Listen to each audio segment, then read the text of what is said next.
چهارپاره ردیف عبدالله دوامی.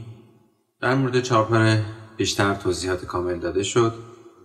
وزن چهارپاره یا چهارباغ یا خداوندی یا نحوی یا مرادخوانی نامهایی که برای این گوشه میشناسیم متفاعلون متفاعلون متفاعلون متفاعلون یا فعلات و مفتعلون فعل فعلات و مفتعلون فعل هست.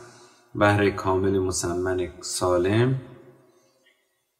شعری که استفاده شده از حاطف اصفهانیه. در 4 لخت این شعر میاد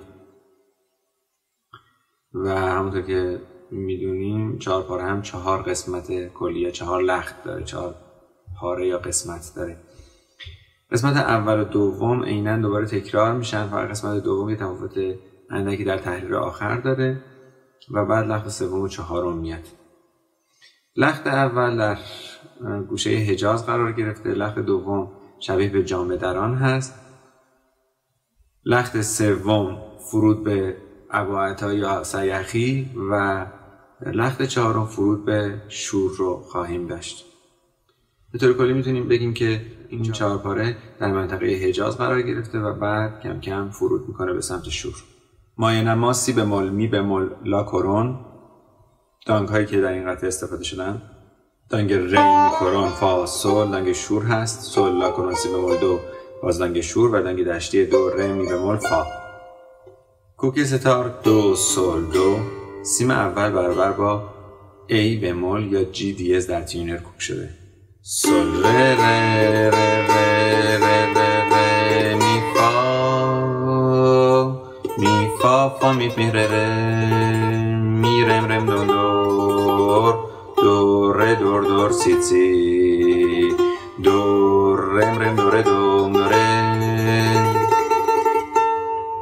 سول ره ره ره ره ره ره ره می فا می فا فا می می ره ره می رم رم دون دور دور ره دور دور سی سی سی دور دو سی دور دور ره ره می ره ره دور دور سی سی سی دو سی سی لالا سی دو سی ره دور دو سی سی دو سی سی لالا لا سی دو لا سی سول فا سول.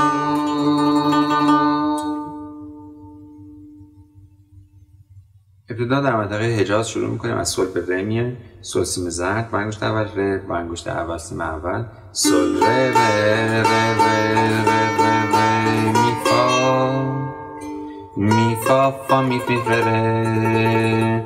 اینا در قسمت جامه دران هستن. لخت دوم که خورده تحریرهایی داریم، معمولا خورده تحریرهای نشیبن، بعضیشون با حالت عدل میاد، بعضیا فرق میکنه.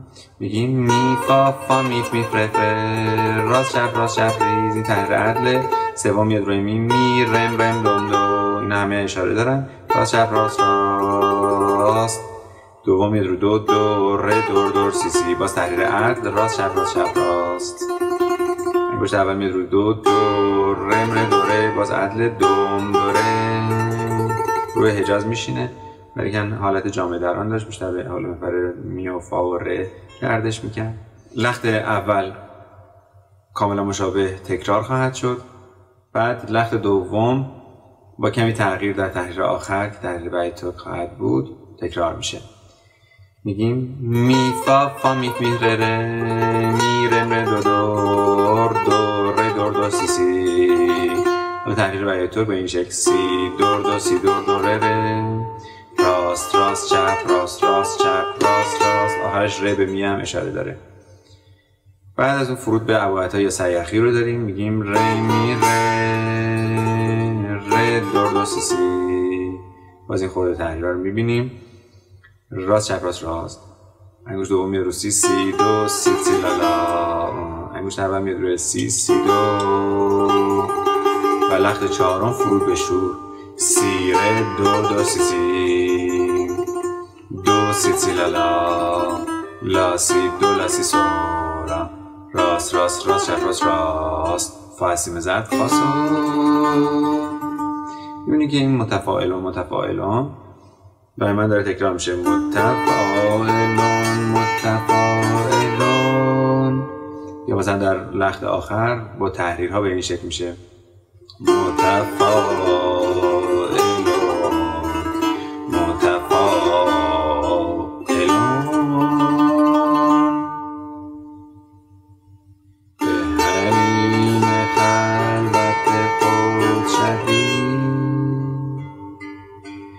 چه شود نهفته بخوانیم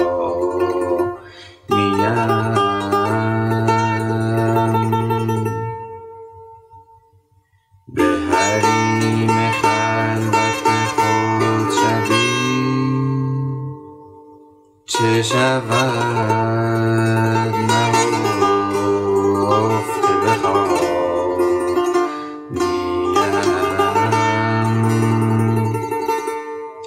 بکن